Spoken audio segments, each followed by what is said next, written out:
I watched from the back of the conference room as Marcus presented my proposal to the executive team, the same slides I'd spent 6 sleepless weeks perfecting, right down to the color scheme I'd agonized over.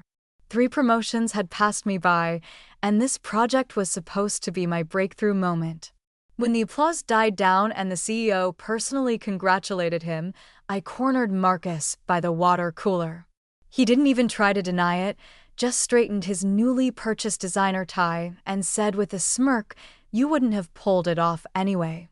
The flash drive with my original files felt heavy in my pocket, suddenly useless. My hands trembled as I filled a paper cup with water I didn't want, buying time while colleagues filtered past us, patting Marcus on the shoulder with congratulatory smiles. Each great job and brilliant work felt like a personal attack. That was my campaign strategy, I said quietly, keeping my voice level despite the rage building inside me. My research, my concept, my pitch. Everything. You took my files from the shared drive. Marcus sipped his water, entirely unruffled. I improved it, Olivia. Added some executive-friendly language, made it more strategic. Besides, he leaned closer, lowering his voice. Who do you think they were going to believe? You with your, what is it now, 3 missed promotions? Or me? Someone called his name from across the room, the marketing director, waving him over with an enthusiastic smile. Looks like I'm wanted, Marcus said, dropping his empty cup into the trash. Oh, and you'll be reporting to me on this campaign moving forward. I'll need the implementation timeline by tomorrow morning. I stood frozen, watching him stride confidently toward the group of executives, accepting their praise with practiced humility. 6 weeks of working until midnight, of declining social invitations, of pouring every creative idea I had into this strategy, all to watch someone else take the credit in a 30-minute presentation. That was Marcus's presentation, right? Asked Amy from social media, appearing beside me. So impressive. I had no idea he'd been developing something so comprehensive. He hasn't, I said, the words escaping before I could stop them. Amy's expression shifted to confusion. What do you mean? Before I could explain, our CEO's voice rose above the chatter. I've seen enough to make a decision. Marcus, we want you to lead the new digital marketing division. This campaign strategy shows exactly the kind of innovation we've been looking for in a leadership role. Applause broke out again. Marcus's face registered momentary surprise, quickly masked by a confident smile as he shook the CEO's hand. His eyes found mine across the room, a flash of triumph in them that made my stomach turn. I slipped out of the conference room before anyone could see the tears threatening to spill. In the relative safety of a bathroom stall, I pressed my forehead against the cool metal door and tried to steady my breathing. The flash drive in my pocket now felt like it was burning a hole through the fabric. On it were all the original files, time-stamped drafts, late-night emails to myself with ideas, undeniable proof of my authorship. But what good was proof after the fact? The executives had already decided that Marcus was the innovative thinker behind the campaign. My phone buzzed with an email notification. Subject line: Digital Marketing Restructure. The message was company-wide, announcing Marcus's promotion to Vice President of Digital Marketing, effective immediately. My name appeared once, buried in the 3rd paragraph. Olivia Chin will support the implementation phase, reporting directly to Marcus. 6 years at the company. A master's degree in marketing. Consistently positive performance reviews that nevertheless always included some version of needs to be more visible to leadership. And now I would be reporting to the man who had stolen my work. I splashed cold water on my face. I caught my reflection in the mirror, professional attire slightly rumpled from sitting in the back row of the conference room. Dark circles under my eyes from the late nights working on what I thought would be my breakthrough project. The face of someone who had just watched their future handed to someone else. You wouldn't have pulled it off anyway. Marcus's words echoed in my mind as I straightened my blazer and fixed my expression into something approximating professional composure. I had 15 minutes to get to a department meeting where Marcus would undoubtedly be celebrated by our colleagues. 15 minutes to decide whether to fight back or surrender to the reality that in this moment, Marcus had one. The signs had been there from the moment Marcus joined the company 2 years ago. While I labored over campaign metrics and client deliverables, he cultivated relationships with executives, golf outings, happy hours, LinkedIn endorsements carefully targeted at the leadership team. I had dismissed it as typical office politics, believing naively that the quality of my work would eventually speak for itself. It hadn't. From my cubicle, I watched the marketing department gather around Marcus's desk, everyone eager to congratulate him on his promotion. 3 years ago, I had been the promising new hire with a fresh perspective. Now I was the reliable workhorse, the one who would support the implementation phase. "Are you okay?" Lisa from HR appeared beside me, her voice lowered. "You look like you've seen a ghost." I forced a smile, just surprised by the announcement. Lisa's expression suggested she understood more than she was saying. "It was rather sudden." "It always is," I replied, turning back to my computer. The truth was, this wasn't the first time Marcus had claimed credit for others' work.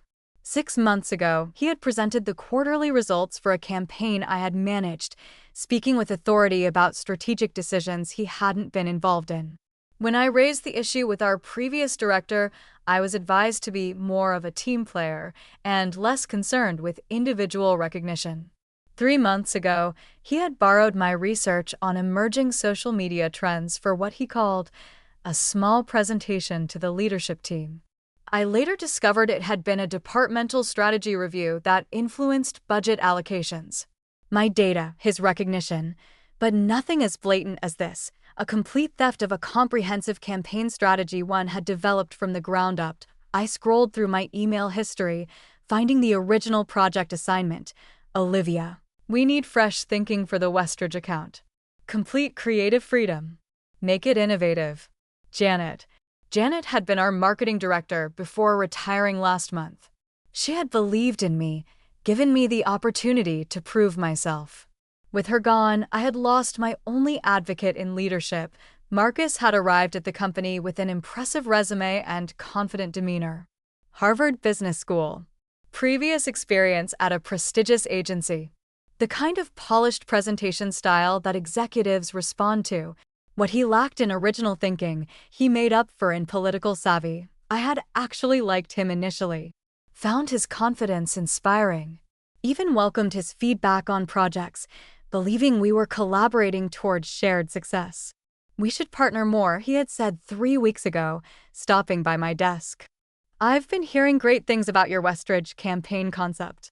Flattered and thinking it might finally be my opportunity for visibility with leadership, I had shared my project folder on the team drive.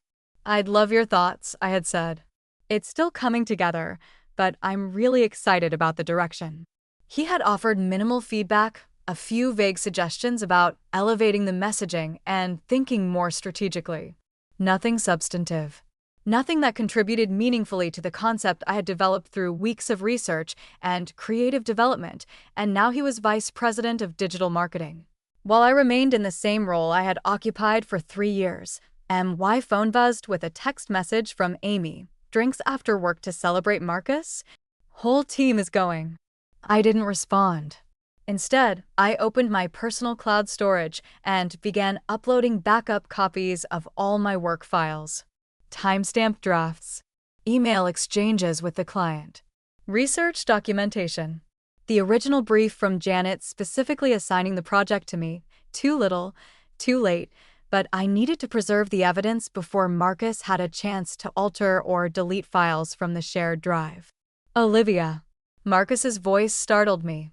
He stood at the entrance to my cubicle, several executives trailing behind him. "I was just telling the leadership team about our implementation plans. You'll be managing the day-to-day execution while I oversee the strategic direction." "Our implementation plans." As if we had been partners all along. "Of course," I said, the professional mask firmly in place. "I'd be happy to walk you through the tactical roadmap I've developed." I emphasized the "I," but it didn't matter. The executives were already nodding appreciatively at Marcus, their decision made. In their eyes, this was his vision now. I was merely the support staff to As they walked away, Marcus lingered for a moment. Team meeting tomorrow at 9 to kick off the new structure. Bring the implementation timeline. His voice softened slightly, almost conciliatory. This is how it works, Olivia. You're good at the details. I'm good at the big picture. We all play to our strengths. I met his gaze directly. And taking credit for other people's work? Is that one of your strengths? His smile never faltered. Be careful. That kind of attitude is exactly why you're still in the same position after 3 years. As he walked away, I realized with perfect clarity that this was never going to change unless I made it change. Marcus would continue climbing over the work of others, and the company would reward him for it. The question was what I would do about it. The celebration happy hour for Marcus's promotion was exactly as painful as I had anticipated. I sat at the corner of the bar, nursing a single glass of wine while watching my colleagues orbit around their new leader, eager to align themselves with his rising star. He's completely restructuring the digital team. I overheard Amy telling someone from the creative department. Olivia's campaign for Westridge will be the pilot, but Marcus has much bigger plans. My campaign, now permanently labeled as Marcus's innovative strategy and Olivia's implementation. The creative concept separated from its execution, with the prestigious half attributed to him. My phone buzzed with an email notification. Updated project files. Westridge campaign strategy. Marcus had already begun altering the documents, removing my name from key files and inserting his own as the primary strategist. In one document, the creative brief I had written after interviewing the client, he had added a note. Original concept developed by Marcus Taylor, implementation support by Olivia Chin. The revisionist history was happening in real time. I slipped out of the bar without saying goodbye, the weight of the situation settling over me like a physical burden. 3 missed promotions. Countless extra hours. Consistent excellence met with consistent oversight. And now, watching someone else claim my best work as their own and be rewarded for it. The next morning, I arrived early to prepare for the team meeting. The office was quiet, giving me time to gather myself before facing Marcus in his new leadership role. As I reviewed my implementation timeline, the one bright spot being that he couldn't possibly understand the tactical details well enough to claim he had developed them, I noticed movement in his new office. Through the glass wall, I could see him struggling with the presentation deck, clearly unfamiliar with the marketing automation platform I had built into the strategy. A small, petty part of me enjoyed his confusion. The larger, professional part recognized the danger. If he couldn't execute his strategy successfully, it would fail, and my work would be associated with that failure. Morning, team. Marcus's voice boomed across the office as more people arrived. My office in 15 for our kickoff. Exciting times ahead. The meeting was exactly what I had feared. Marcus presented a vision cobbled together from buzzwords and vague strategic concepts, while I was repeatedly called upon to explain the actual mechanics of how the campaign would work. Olivia will walk us through the implementation details, he would say whenever questions became too specific for his superficial understanding. By the end of the meeting, the dynamic was clear to everyone. Marcus was taking credit for the vision while positioning me as the tactical support. Several colleagues shot me sympathetic glances, but no one spoke up. As everyone filed out, Marcus asked me to stay behind. I need you to bring me up to speed on some of the technical details, he said, dropping the confident persona now that we were alone. This marketing automation sequence, I'm not sure I understand how it integrates with the customer journey mapping. Of course he didn't understand. He had stolen the presentation deck without comprehending the strategy behind it. I thought you developed the strategy, I said, unable to keep the edge from my voice. He leaned back in his chair, his new, executive-level chair in his new, glass-walled office. We both know how things work here, Olivia.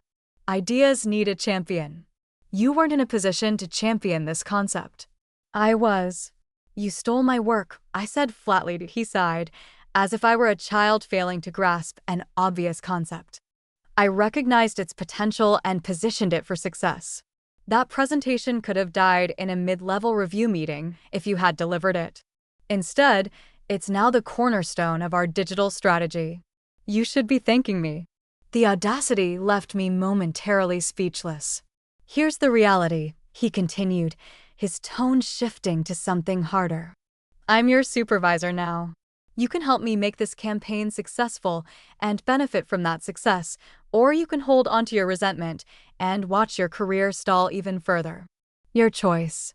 As I left his office, I noticed several colleagues quickly averting their gazes. They had heard everything, and their silence told me all I needed to know about the support I could expect.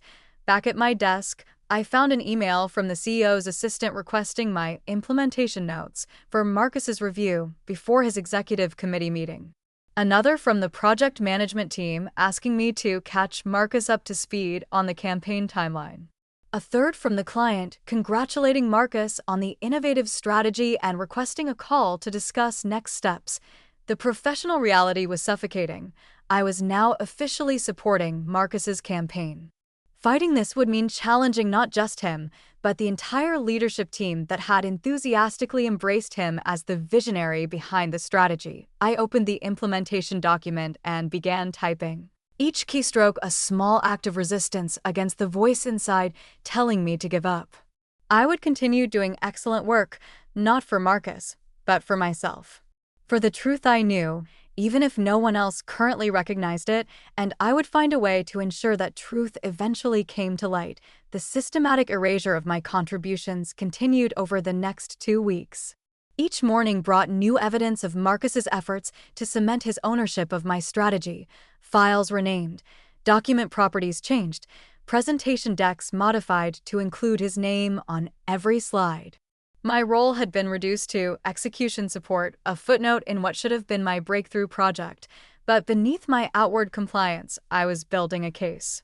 You need to document everything, advised Kevin, a friend from the legal department who I'd met for coffee away from the office.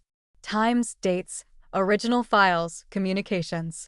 Create a paper trail that can't be disputed. I had started the process the night of the presentation, but now I approached it with methodical precision. Each evening after work, I pieced together evidence from various sources, email timestamps, file metadata, meeting notes, calendar invitations. I recovered files from automatic backups, downloaded version histories from the cloud storage, and compiled a chronological record of the strategy's development. The pattern was undeniable. 6 weeks of my work, followed by 3 days of Marcus accessing and modifying files before presenting them as his own. Most damning was Janet's original assignment email, explicitly tasking me with developing the Westridge campaign strategy. I had also found the meeting recording from an early concept review where I had presented the initial ideas that now formed the core of Marcus's innovative approach. What exactly do you plan to do with all this? Kevin asked when I described my growing evidence file. I wasn't sure yet. Going to HR seemed futile. They reported to the same executives who had just promoted Marcus. Filing a formal complaint risked labeling me as difficult or not a team player. But doing nothing meant accepting that my work would continue to be appropriated whenever it proved valuable. My investigation expanded beyond my own situation. Through casual conversations with colleagues from other departments, I began hearing troubling patterns. Marcus had apparently built his early reputation at the company by absorbing the ideas of others, particularly women and junior employees whose voices carried less weight in meetings. He's done this before, confirmed Taylor from the creative team during a lunch break. Last year, he took my design concept for the Bluestone pitch and presented it to the client as his idea. When I called him on it, he said I should be grateful for the exposure. Grateful. The same message he had tried to sell me, that I should thank him for stealing my work because it increased its visibility. Later that afternoon, I reviewed the files for the Bluestone campaign. Sure enough, Taylor's original mock-ups were nearly identical to what was ultimately presented, but with Marcus's name on the final files. It hadn't been a one-time opportunistic theft. This was his strategy for advancement. I reached out to 2 former employees who had worked closely with Marcus. Both shared similar experiences of seeing their ideas repackaged as his, their contributions minimized or erased entirely. "It's why I left," admitted Priya, who now worked at a competing agency. "I developed an entire social media strategy that he presented to leadership as his brainchild. When I tried to speak up, I was told to be more collaborative." The most revealing discovery came when I examined Marcus's background more closely. His impressive resume, it turned out, contained carefully worded descriptions that obscured his actual role in past successes. His Harvard degree was a 6-week executive program, not the MBA he implied. The prestigious agency experience consisted of a mid-level position with limited strategic responsibilities. Most significantly, I found technical limitations that made it impossible for him to have created the strategy he claimed as his own. The campaign relied on sophisticated data integration that required specific technical knowledge Marcus simply didn't possess, as evidenced by his confusion in meetings whenever implementation details were discussed. "He doesn't understand how the attribution modeling works," noted Derek from Analytics during a strategy session. "For someone who developed the concept, he asks awfully basic questions." Each such comment was carefully documented in my growing file. 3 weeks after the presentation, I had compiled a comprehensive case, original files with metadata intact, email chains establishing the timeline, testimonials from colleagues, evidence of similar past incidents, and documentation of Marcus's technical limitations that made his claim to authorship implausible. I also had something unexpected: allies. As Marcus floundered in executive meetings, unable to explain the technical aspects of his strategy, more colleagues began to recognize the truth. They didn't speak up publicly, but in private conversations, their support became increasingly clear. "We all know whose work this really is," whispered Amy after a particularly painful meeting where Marcus had deferred to me on virtually every substantive question. "This is getting embarrassing for everyone." As I reviewed my evidence file that evening, a notification appeared on my laptop. Marcus had scheduled a presentation to the executive team to discuss strategic refinements to the campaign. Refinements I knew nothing about, despite being responsible for its implementation. The investigation phase was complete. The evidence was compelling and thorough. Now I needed a strategy of my own, not just to reclaim credit for my work, but to ensure this pattern couldn't continue. What I needed was a plan that would allow the truth to emerge without making me appear vengeful or unprofessional. A plan that would let the executives save face while correcting the record. A plan that would permanently change the dynamic between Marcus and me. It was time to move from investigation to action. "Your approach needs to be strategic, not emotional," advised my former mentor Sarah over video chat. After leaving our company for a leadership position elsewhere, she had become my most trusted sounding board. "This can't look like a personal vendetta." I nodded, taking notes as we discussed options. The evidence I had gathered was compelling, but presenting it incorrectly could backfire spectacularly. I needed more than proof. I needed the right context for that proof to be received. "Focus on the business impact," Sarah continued. "How does this situation affect the company, the client, the quality of the work? Make it about professional integrity rather than personal credit." This resonated with what I had been considering, framing the issue as concern for project success rather than personal recognition. The fact was, Marcus's limited understanding of the strategy's technical foundation put the entire campaign at risk. That was a business problem, not just a personal grievance. Over the next few days, I developed a multi-pronged approach. First, I would create subtle opportunities to demonstrate my authorship without directly challenging Marcus. This meant volunteering for the most complex aspects of the implementation, ones that required intimate knowledge of the strategy's conceptual foundation, knowledge only the true creator would possess. Second, I would carefully document all instances where Marcus's lack of understanding created project risks or client confusion. Not to embarrass him, but to establish a pattern that others would recognize. Third, I would prepare a comprehensive portfolio of my work, including the Westridge campaign, to share with a select executive outside the direct reporting line, specifically the Chief Innovation Officer, who had recently expressed concern about departmental structure and knowledge management. Finally, I would meet with HR not to file a complaint against Marcus, but to discuss project attribution best practices as a general concern for the department. The key is positioning, Sarah emphasized. You're not accusing anyone.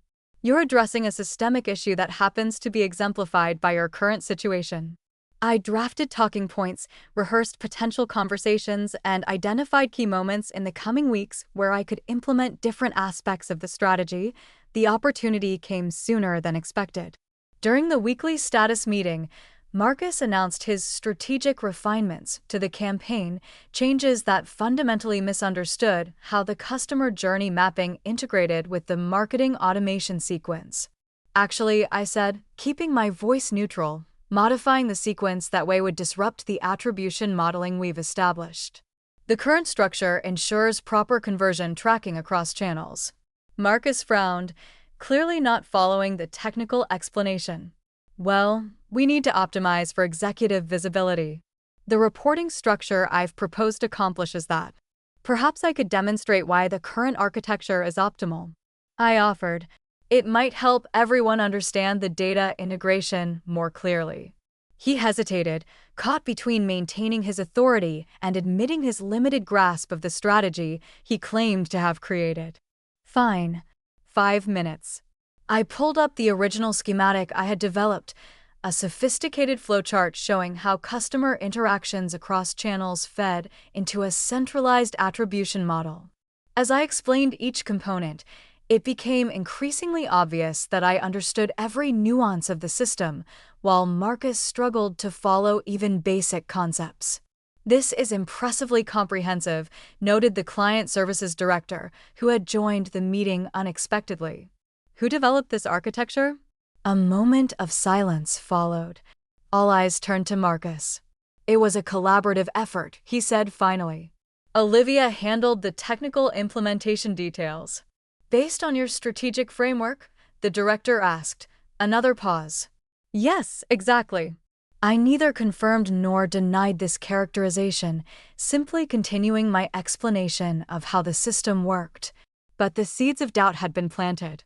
The gap between Marcus's claimed authorship and his actual understanding was becoming visible to others. That afternoon, I had my scheduled meeting with HR to discuss attribution best practices. I had carefully prepared a presentation that addressed the issue in general terms, with examples drawn from industry best practices rather than specific internal incidents. This is an interesting perspective, said Melanie from HR. We've been discussing knowledge management challenges more broadly. Would you be willing to share some of these thoughts with the leadership team? I'd be happy to, I replied, maintaining professional composure while internally celebrating this unexpected opportunity. The following day, I met with the Chief Innovation Officer under the auspices of discussing departmental knowledge sharing. I brought my portfolio, including comprehensive documentation of my work on the Westridge campaign. The challenge we're facing, I explained, is ensuring that strategic concepts are properly attributed throughout their development. When the originator of an idea becomes disconnected from its execution, we risk implementation issues that could affect client outcomes. He reviewed my portfolio with interest, lingering on the Westridge materials. This is the campaign Marcus presented last month, isn't it? Yes, I said simply. I've been leading the implementation phase. He studied me for a moment, putting pieces together. And before that, I developed the initial concept, research, strategic framework, and technical architecture over a 6-week period, following Janet's direct assignment. I didn't need to say more. The documentation spoke for itself, a clear progression of my work from concept to the final presentation Marcus had delivered. I see, he said, his expression thoughtful. This does present some organizational concerns. As I left his office, I felt the momentum shifting, not through dramatic confrontation or emotional appeals, but through the methodical presentation of irrefutable evidence within a professional context. The strategy was working. The truth was beginning to emerge through the cracks in Marcus's facade. All that remained was to create the right conditions for that facade to crumble completely. The Westridge client call was scheduled for Thursday afternoon, a critical checkpoint where we would present the initial implementation results and refine the strategy moving forward. Marcus had positioned himself as the lead, with me joining to address any technical questions. The morning of the call, a crisis erupted. The campaign dashboard was showing anomalous data patterns, conversion rates suddenly dropping across multiple channels.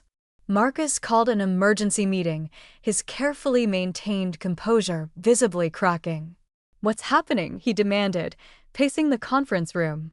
"We can't show these numbers to the client. Fix it before the call." I reviewed the analytics, immediately recognizing the source of the problem. 3 days earlier, Marcus had insisted on modifying a tracking parameter to improve data visualization, a change I had advised against but had been overruled on. "The tracking parameter change you implemented is causing attribution errors," I explained, keeping my tone factual rather than accusatory. "The system is double-counting some interactions while missing others entirely." "I didn't change any parameters," he insisted, though several colleagues had witnessed his directive.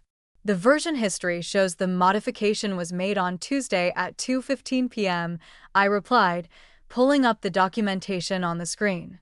"During the meeting where you requested executive-friendly visualizations." Colleagues exchanged glances.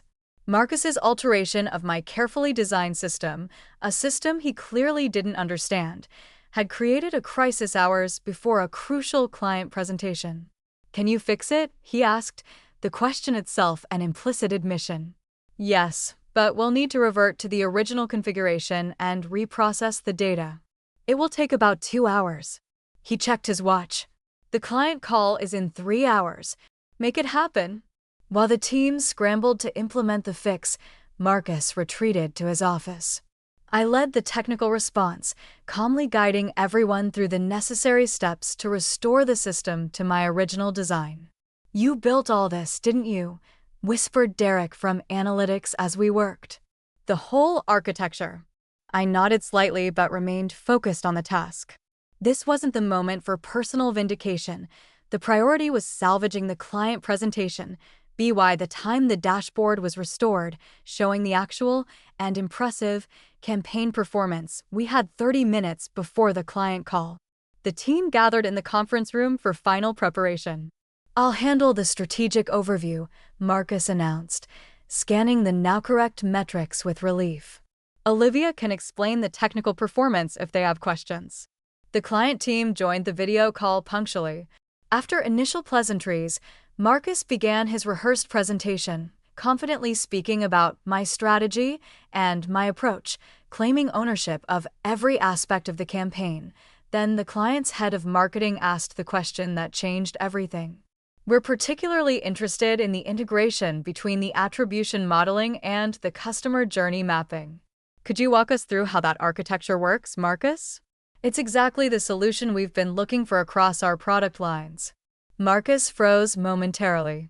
This was the most technical aspect of the strategy, the part he had never fully grasped despite presenting it as his innovation. "Absolutely," he recovered smoothly. "It's a sophisticated integration that perhaps Olivia can demonstrate the specific mechanics while I provide the strategic context." "Actually," the client continued, "we'd like to understand your thinking behind the architecture. The conceptual framework that informed the technical design." The room grew uncomfortably quiet. Marcus fumbled through a response, using vague marketing jargon that failed to address the actual question. As his explanation became increasingly incoherent, I saw our CEO shift in his seat, brow furrowed. "Perhaps I can help clarify," I offered, stepping in before the situation deteriorated further. The attribution model was designed to capture multi-touch interactions across the customer journey. I proceeded to explain the exact conceptual thinking that had informed my design. The innovative approach that had impressed the executive team when Marcus presented it as his own. The clients nodded with understanding, asking follow-up questions that I answered with the confidence of true authorship. "This is exactly what we've been trying to achieve," The client's marketing director said enthusiastically. Who developed this framework initially? We'd like to ensure they're involved as we expand the implementation. Before Marcus could respond, our CEO intervened. Olivia has been integral to this project from its conceptual stages. She and Marcus have worked closely together throughout its development. The careful phrasing was diplomatic, but the implication was clear. Something had shifted in the room, a subtle but unmistakable realignment of perception. After the call ended successfully, the CEO remained in the conference room. Marcus, Olivia, stay behind, please. Everyone else, thank you for your work today. As the room cleared, an uncomfortable silence settled. The CEO studied us both, his expression unreadable. I'm going to ask a direct question, he finally said. And I expect a direct answer. Who developed the attribution modeling framework for this campaign? Marcus shifted in his seat. As I mentioned, it was a collaborative. I developed it. I interrupted, my voice calm but firm. I was assigned the Westridge project by Janet 6 weeks before the executive presentation.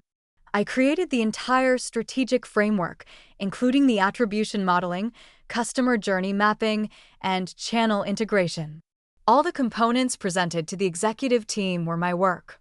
The CEO turned to Marcus, whose face had drained of color. Is this accurate? Marcus attempted to maintain his composure. I refined and elevated the concept significantly, made it presentation ready for the executive team. Added strategic thinking that wasn't the question. The CEO cut in. Did you present Olivia's work as your own? The facade finally cracked. I made it better, Marcus insisted, his voice rising.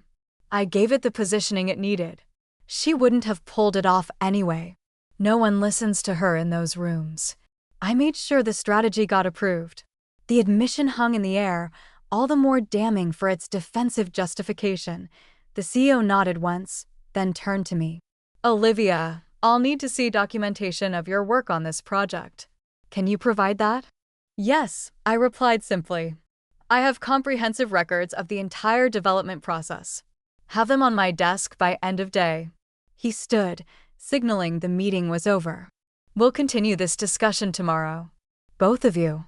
As we left the conference room, Marcus grabbed my arm. You planned this, he hissed.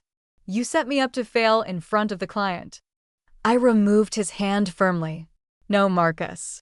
You did that yourself when you took credit for work you didn't understand. The truth, at last, was coming to light not through desperate accusations or emotional appeals, but through the natural consequences of Marcus's own actions. As I returned to my desk to compile the documentation for the CEO, colleagues stopped by one, offering quiet words of support or simply a knowing nod. They had witnessed the execution of justice without me having to demand it.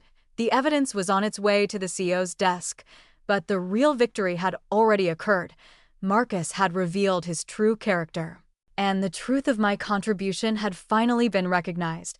The CEO's office was intimidatingly sparse. Minimal furniture, no personal photos, just floor-to-ceiling windows overlooking the city's skyline. I sat across from his desk, hands folded in my lap to hide their slight trembling. Marcus sat beside me, maintaining a careful distance, his usual confidence notably absent. I've reviewed the documentation, the CEO began, gesturing to the folder I had provided the previous day. And I've spoken with several team members privately.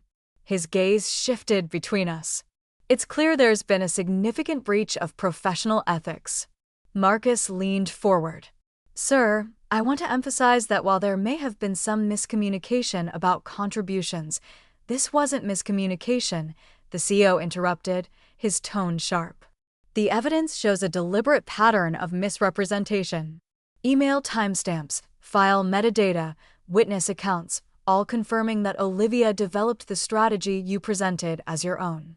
The silence that followed felt weighted with years of similar scenarios playing out across countless conference rooms, talented work appropriated, credit misallocated, careers stalled or advanced based on factors other than merit. Additionally, the CEO continued, turning to me, the Chief Innovation Officer shared your portfolio with me. It demonstrates not only your authorship of the Westridge campaign, but also several other concepts that have been implemented without proper attribution. I nodded, maintaining professional composure despite the vindication washing over me.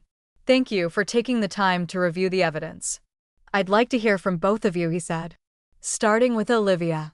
I had rehearsed this moment mentally, determined to remain factual rather than emotional. The documentation speaks for itself. I was assigned the Westridge project by Janet and developed the complete strategy over 6 weeks. Marcus presented it to the executive team without my knowledge or consent, claiming it as his own work. "And why didn't you speak up immediately?" the CEO asked. "Professional considerations," I replied carefully. I wanted to address the situation through appropriate channels rather than disrupting an executive presentation. He nodded, then turned to Marcus. "Your response?" Marcus straightened his tie, a nervous habit I'd noticed in stressful meetings. I acknowledged that Olivia made significant contributions to the project. Perhaps I should have been more explicit about the collaborative nature of the work. But I elevated the concept considerably, making it presentation-ready for executive review. "That's not what the evidence shows," the CEO replied. "The files you presented were virtually identical to Olivia's original work, down to the slide designs and phrasing. Furthermore," he continued, "yesterday's client call made it abundantly clear that you don't fully understand the technical framework you claimed to have developed." Marcus's facade finally cracked. "Everyone does this," he exclaimed, gesturing sharply. "It's how business works. Junior people do the work, senior people present it. That's the game." "That's not a game I'm interested in playing at this company," the CEO replied, his voice cold. "Especially when it involves promoting someone based on work they didn't create." He turned back to me.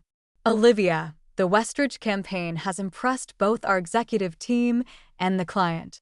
Its innovative approach is exactly the direction we want to pursue for our digital strategy." I nodded, uncertain where this was heading. "Effective immediately, you will be recognized as the lead strategist on this project. All materials will be updated to reflect your authorship. Additionally, I'd like you to present the full campaign strategy to the executive team next week, your original vision, not the abbreviated version we saw before." Relief and validation washed over me, but the CEO wasn't finished. "As for the broader issue," he continued, "this situation has exposed significant flaws in our attribution and promotion processes.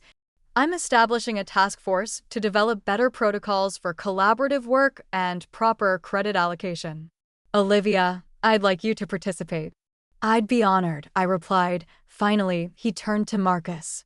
"As for you, clear out your office by end of day. Your employment is terminated, effective immediately."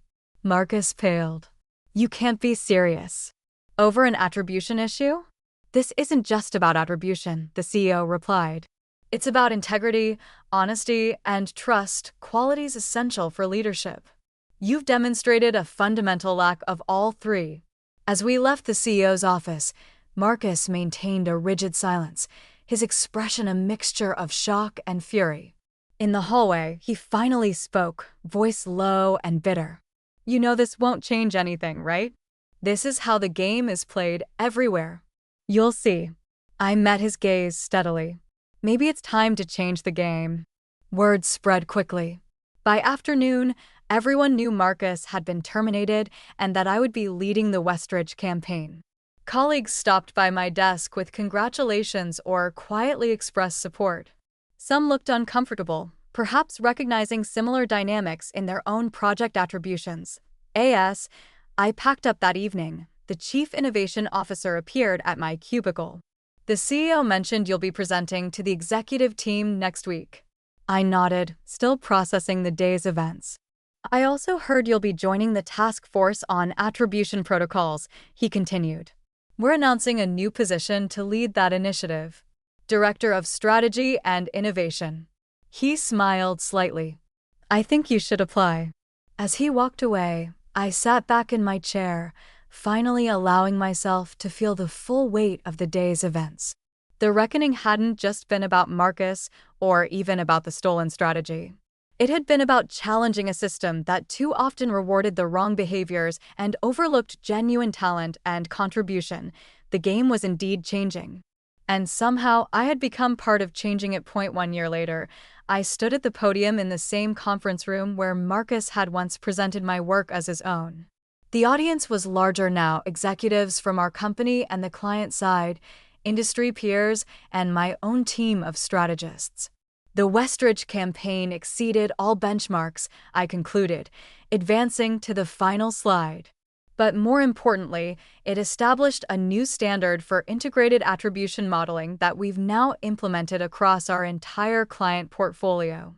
Applause filled the room as I wrapped up the presentation.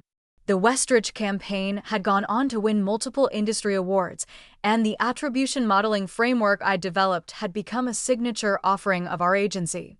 Any questions? I asked, scanning the room.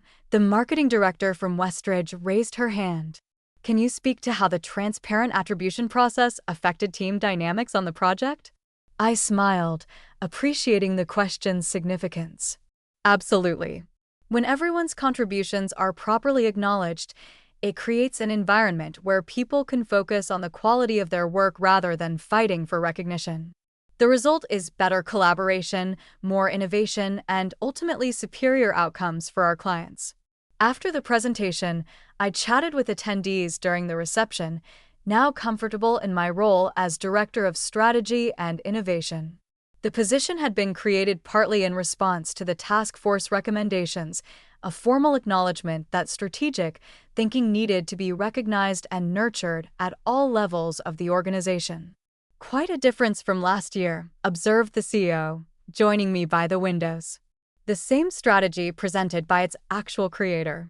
The strategy evolved significantly after I took the lead, I acknowledged.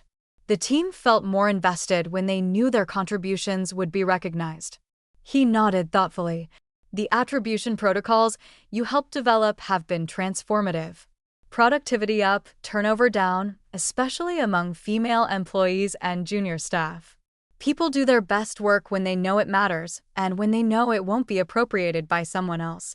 I replied. As the reception wound down, I noticed a familiar face entering the room, Janet, my former director who had retired before the original presentation.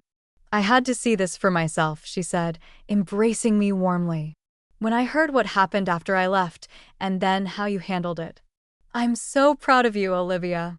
Your assignment started it all, I reminded her. You gave me the opportunity. I always knew you had it in you, she replied. But knowing your value and making others recognize it, that was all you. Later that afternoon, I led a meeting with my team, reviewing upcoming campaigns and strategy initiatives.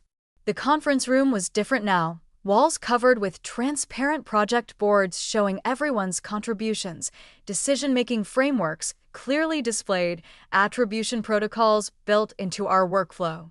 One last item, I said as the meeting concluded. We're expanding this strategy team. I'll be interviewing candidates next week for 2 senior positions and 3 junior roles. I'd like each of you to be involved in the process. As the team filed out, Lisa, one of our newest strategists, lingered behind. Can I ask you something personal? I nodded, curious. How did you find the courage, she asked, to stand up for yourself when your work was stolen? I've been in similar situations and just let it go. The question took me back to that moment by the water cooler, Marcus straightening his tie as he dismissed my contributions with casual cruelty. You wouldn't have pulled it off anyway. I realized something important, I told her. Letting someone take credit for your work isn't being humble or team-oriented. It's allowing dishonesty to succeed, which ultimately harms everyone, the person who did the work, the team that loses trust, even the organization that makes decisions based on false information. She considered this. So, it's almost a professional obligation to speak up? I think of it that way now, I agreed. Not just for yourself, but for everyone who comes after you. As I packed up my things that evening, I noticed an industry newsletter on my desk. The headline caught my eye, Marcus Taylor joins startup after rocky departure from agency world. A small smile crossed my face as I scanned the article. After his termination, Marcus had bounced between 3 positions in 18 months, never quite regaining his former status.